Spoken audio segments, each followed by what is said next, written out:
go through it. Let's be yourself and a one and a two and a one, two, three, and hello guys. Welcome back to our series of podcasts. Today we have Brianna Rodriguez, Alison Palmer, and Pedro Beltran, and we're going to be talking about some reflections about COVA. So let me guys get you started with the first question, which is when or where or when did you realize that you genuinely had choice, ownership, and voice through authentic assignments?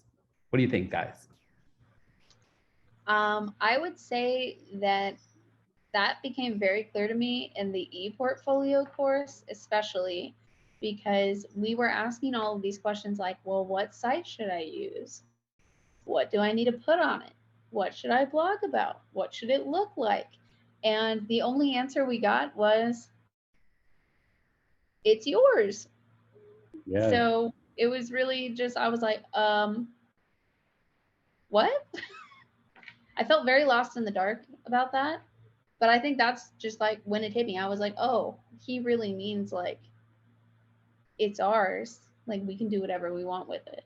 Especially when it was consistent, because he was keep repeating every class, it's whatever you want, but you realize that people don't give you that option. It doesn't say, are you I was trying to test it, like, are you for real? Is this for real? Like for real, I can do whatever I want. Like he's like, it's yours, it's your program. I keep hearing that, and for me, just like you, it hit me like he really wants me to come up with my thing. And that's when it hit me. Like that's, I would say, like the beginning of this program, and we'll say within the first month, because it took me a while to believe it. Right. Well, I and then think the best part about it was when you did go off and do your own thing, and he's like, well, I don't know about that. And then you turn around and you're like, well, it's mine, right? It works for me. Couldn't it be right? And then, he has to remember, oh, it is yours. You do have choice.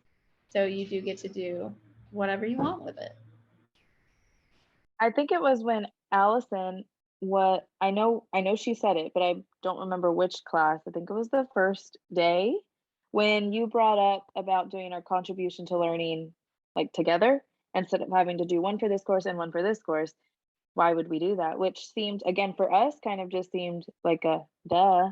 And for him it was not, but he took it and ran with it and accepted it, and now this is part of his whole program now. Like now that's a thing, and Right. That's you the did norm that. now, is if you're in two classes, you just do one and you connect them together. Yeah, and I was kind of like Pedro said, no, like he's just telling you that, but that's not a thing. And now it's a thing for all of it's been the whole program that he just let us do it. I mean, it wasn't a no, I didn't come up with that idea, so we can't do it. So I think that's when it hit that he actually meant what he said. So that being said, what was your guys' initial reaction when given that freedom and the responsibility to choose and to take ownership of the learning through all of these authentic projects? Definitely scary, because did not know what to expect or did not know what was acceptable. So definitely scared. That would be my first reaction.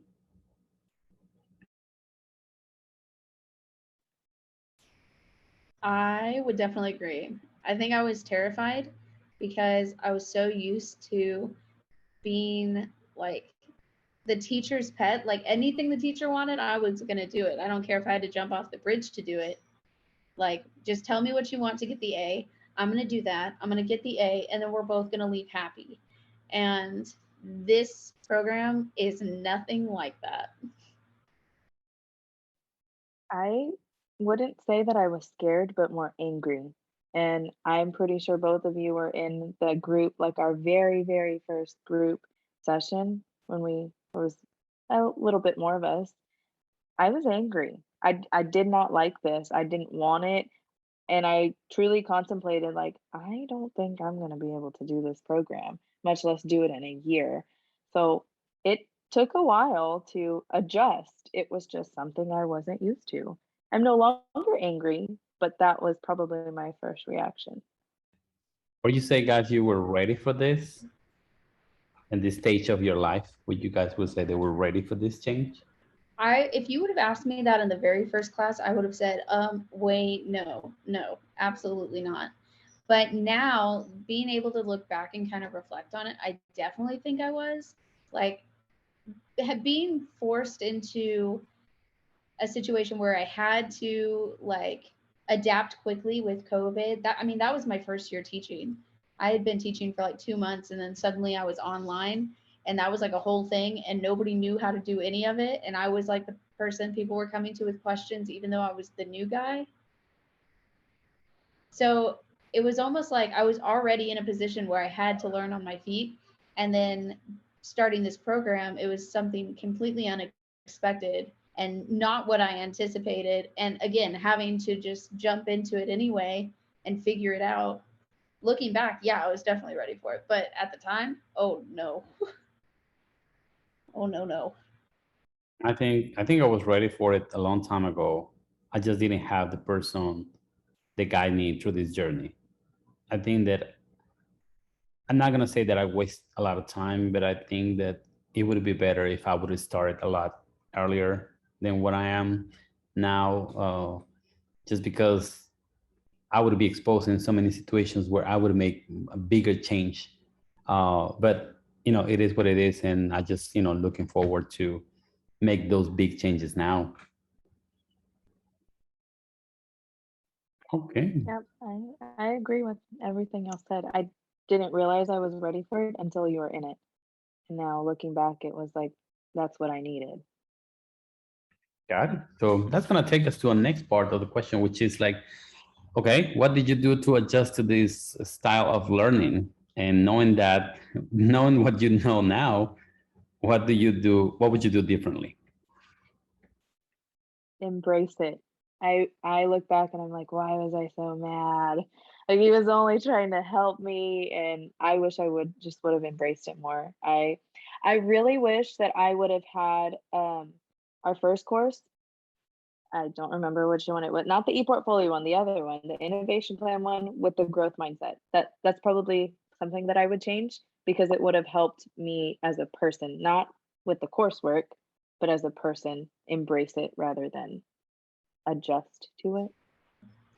I think that because of the whole COVID situation, I had kind of already adjusted to just jumping into something new. But if I could go back and do it again, I agree. I probably would have maybe embraced that a little bit more, kind of pushed those kind of worries about the final product and the grade and getting it perfect the first time to the side, because my innovation plan that I set up in the first class of this program has changed at least 2 or 3 times to now, and I'm at the end. So there's no way it was going to be perfect the first time because we had no idea what we were doing. And I think that's kind of the whole point, is that you're supposed to make something in that first class that's good but not great. And then as you go through the program, you're supposed to be able to work on those reflection skills and adjust and alter and fix it. So by the end, it's still good. It's not perfect, but it's better than it was in the beginning. Yeah. Well, for me, I mean, I think that what I did to adjust for this style of learning was rely on some things that I know that work, which is collaboration.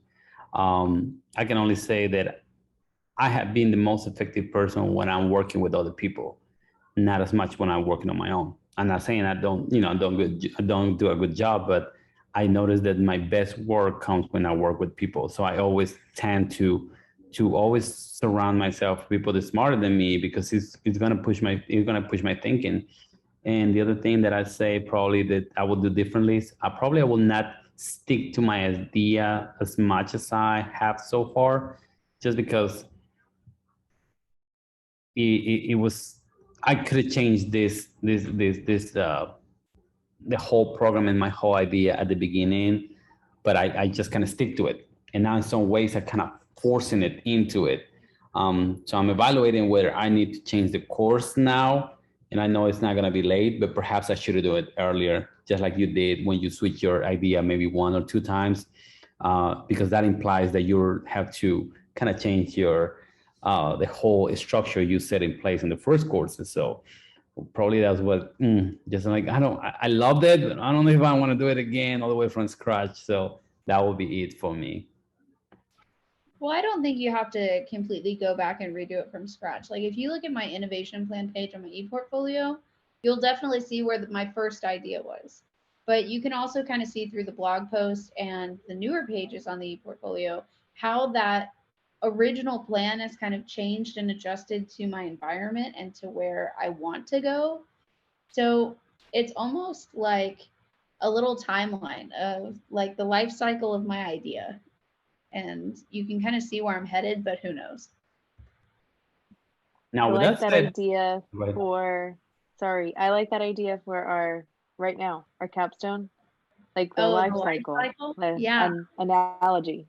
So I thought about it earlier and I was like, I'm not going to say it in front of everyone, but I'll tell you guys because I like you. I was thinking like the title of it should be, oh, what was I thinking? Like innovating the innovation plan or something like that. Like, because it's changing. And then there was another one, but I can't remember. It was good though. I should have written it down. Gotcha. Okay, so that actually takes us to look a little bit about our audience. So let's see about how difficult it was to take control of your own voice and focus on on your organization as your audience for your work. So let me tell you, taking control of my own voice, that was the hardest part because I feel like I'm very new to the field. I'm very young compared to a lot of the people I work with, if not the youngest of the people I work with. So trying to speak up without being too much and without coming off in a way that's not respectful was really hard for me. But focusing on my audience, that part was easy. I knew who my audience was. I knew what they were looking for. I knew what the kids needed. Like that part was pretty easy, but I would say that presenting that in a way and feeling comfortable sharing all those ideas, that was kind of where the struggle was. Like I didn't want to push anybody too far. Gotcha. When I talk about, how difficult it was to take over control, I think it took me a little bit of time because I was trying to look at all the examples and how everybody sounded. So I want to kind of be similar to that, and it took me a while. Just kind of focus on my organization as my audience. I think it took a little bit for me to realize who my real audience was. It's always been just the students. It was just the students, and then I realized it was more than that. It was probably, definitely the parents. I mean, sometimes we just work with the students and you think that these are the only people you need to work with, but then I start looking at some people that might actually support us, our, liaison persons, our district. So I start having a different approach on the whole perspective of my audience. That was actually for me. I think even to this day, I question who my audience is, and it's always different. For a very, very long time, it was me. And I know that sounds really odd, but it was, I need to know what I'm saying because if I'm not buying it, nobody else is. So I kind of just not really faked it till I made it, but it was what would I want? What if I was the audience, what would I be looking for? And I still sometimes do that is what would I think is useful? And I think Allison has mentioned this before. Like if they want to follow you, they're gonna follow you. If not, they're you could sell them gold or give them gold and they don't want it. If they Um don't have buy-in, it doesn't matter what you do. yeah. So and that's still where I'm at. Before at definitely the first course was like, I really want my principal to want this. I really want them. And now it's not that I don't want them to want it. It's they're not priority right now. It's I need people like me to want to do these things and believe in these things first. And then we'll get there. You got to find your dream team. That's where I'm at. Because at the beginning, I agree. I was all about like, let's get admin on board. They loved my ideas. Perfect, great, all good. But throughout the program, I've kind of realized it doesn't matter what they think about it if nobody else likes it. I need people like me, other teachers who are in the dirt, to get on board and be on the boat with me. And that's important you said that because that goes along with what we're about to talk, which is some of the students in the program, they have mixed feelings towards promoting change in the organization, which is your school, my school, your admin. So how was your attitude towards leading this change to grow throughout the program? How was the attitude towards make this change into your original organization? I think that I've definitely changed from a more centered on how other people view what I'm doing kind of mindset to a I just want to tell people about how awesome this could be and get them involved with me type mindset, if that makes sense. Like, instead of just being like, hey, look what I'm doing, like, don't you think it's cool? To just anybody, I am starting to search for the people who are already showing that they're interested in things like this, who may not know about e-portfolios or what you could do with them. So a lot of the teachers, well, not a lot, but some of the teachers I work with who are also really techie, I've reached out to them and I'm like, hey, did you know about e-portfolios or what this could do for the kids? Or did you know about this and how blended learning could work with the kids? And those people I've got more buy-in from than the people I was like, hey, look how cool this is. Isn't it shiny and pretty and new? They would be like, oh, yeah, it's beautiful. But then that was it. So I would say that's how it's changed. I think I'll just refer back to what I said earlier. I just kind of am believing what I'm selling and hoping somebody notices. And it's not necessarily my admin, but maybe the kids, and they go home and tell mom, and mom tells so and so. And I don't know. Before it was kind of just like it's my own classroom, shut my door, do what I want. I wasn't trying to make a change, and now I am, but just maybe not through admin. Yeah, that makes sense. I mean, what I can tell about me is my attitude was more like as a visionary. I was more sure. I mean, most of the times you do things because you know that they work, but I have like an extra layer of support because for the first time in a long time, I started like having the research behind me. So even when I talk about this, people were like really taking it on because they saw the passion and the vision that could happen. Um, so I didn't have anything to kind of make me back down. And that actually was something that, like I show you guys what I did with my professional development online with my leaders, which was already a blended learning when not most of them did not actually know what blended learning was. They have an idea based on the words, but not really the specific components. And that was something that gave me more assurance of what I was doing was right. Okay. Okay. You're doing good, guys. This has been a great session. So let's talk about how authentic is your innovation plan?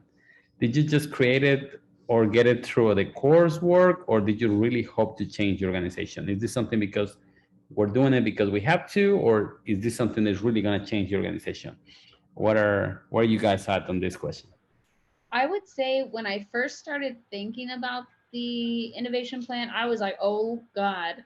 I was like, I'm new. I have no idea. I'm going to fake it till I make it. And then the more I thought about it at that point, I was like, actually, there's a lot of problems here.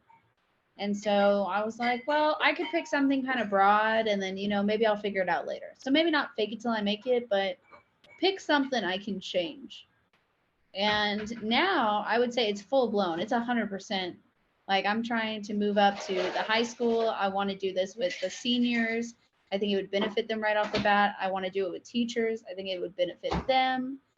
Like, it's turned into and morphed into this whole like world opening up in like before my eyes. And now I'm like too optimistic for good. It's bad. Definitely my, but similar. Pretty much can relate 100% on that. look at the best example, the example that even the website that kind of like look alike with the one that I want, and then kind of like find something similar. What they did, okay, I can do the same thing. But then after a little while, I realized that mine was something really specific, so I had to do it on my own. But it was not as authentic at the beginning, but it started having shape, and it has now more something more a shape that more a I will say a structure that goes along with my campus and what I can do in my district.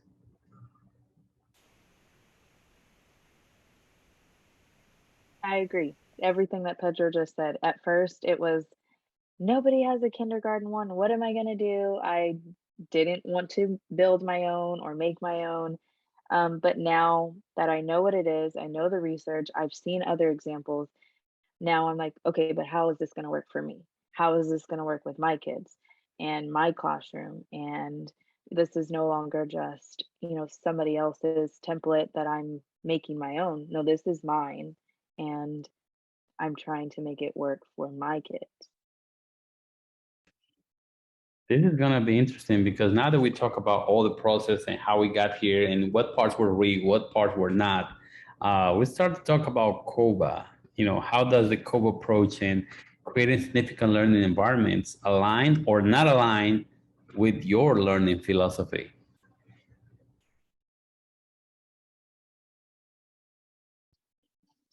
What do you think, guys? I'm So hesitant. I had to think about that for a minute. I would say COVA and CSLE does align with my learning philosophy, especially as it's changed throughout this program. I can't believe I ever thought before that learning was just going to happen without giving students choice and ownership. Like now that my eyes have been open to that, I could never go back. I mean, I can't see how not giving people choice or not having the choice as like for me, it blows my mind when we do professional learning and I don't get to choose what I get to learn because there's so many things I do want to learn that aren't offered or they're offered but only for other people. And I'm like, but I already know this. I want to know that. So I would say it's definitely aligned. My eyes have been opened and there's no shutting them. I would say that it was not aligned because that was not my philosophy, but it is now because it is my philosophy. It's what I'm preaching, is what I'm saying. So yeah, it was a big change. There are many, or there's only a few things that you have done in life that actually change you that much because you kind of the same way that you were in high school, just a little bit improved, but you still have the same kind of things that you still do and the way that you react when you get upset. But this is a different approach to learning, which is pretty much what you do with your life. So I will say that I did not have that learning philosophy. I do have it now. And it kind of goes back to what Allison said to start us off was I was the person who just tell me what you want, I'll get it done. Like I'm gonna do it. That's not COVA. That is not, choice, ownership, voice, authentic learning, none of that. But it wasn't what I was used to. So it did not align with my learning philosophy at the time. But now a year in, again, like Allison said, it was, oh, like how did I even learn anything? Because I was just memorizing and just getting by. I was doing what somebody else wanted me to do, and I was content with it. And now that I know what I know, you can't take it back, and I won't let you. And yeah, giving that to my kids now is the goal. It's interesting how you guys said that because you pretty much answered the last question, which was how was your perspective on learning on and your learning philosophy change? Is if there haven't been any changes, then say why. So I can speak for myself, and I think I can read with what you guys said is that your learning philosophy has changed, has improved. Some of you were at that point, but this was I'm not going to say 180 degrees. I think it just kind of gets you in a 90 degrees, which is a different direction. not totally opposite with what you were doing because your desire was teaching. It's just how you approach teaching. So for me was, yeah, it changed my perspective. It changed my learning philosophy for sure. It did change it.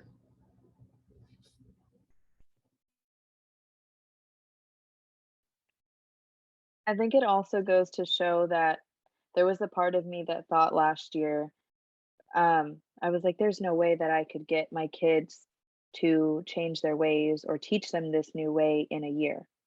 And yet here we are almost a year in, and I've changed my learning philosophy and the way that I learn. So I'm living it. And it can happen. I can do it with my own kids because I just did it. I just proved it to myself. I would definitely agree with that. I think that I didn't I didn't think that they could do what they can do, or that they would understand or want to do all of this stuff, that they would view what I think is cool. It's like, oh, that's just like way too much work. Like, we're not doing that. Just like how I am. Like, just tell me what to do and I'll do it. But now, if I went into a class and that's how it was, and it was like, do this paper, read this book, take this quiz, and then we're done, I think I'd go crazy. Like, I don't think I could do that again. Well, that was really interesting, guys, to know more about this whole process where we are. We actually gonna have a part B. We're gonna have a special guest on our next component. Some of you might know her. She's really familiar with research, literature, just an outstanding administrator, soon to be a doctor. Kobe Clifford will be joining us on our next session. But meanwhile, for my part, Pedro Beltran, Brianna Rodriguez, and Alison Palmer. We want to wish Bye. you a good time.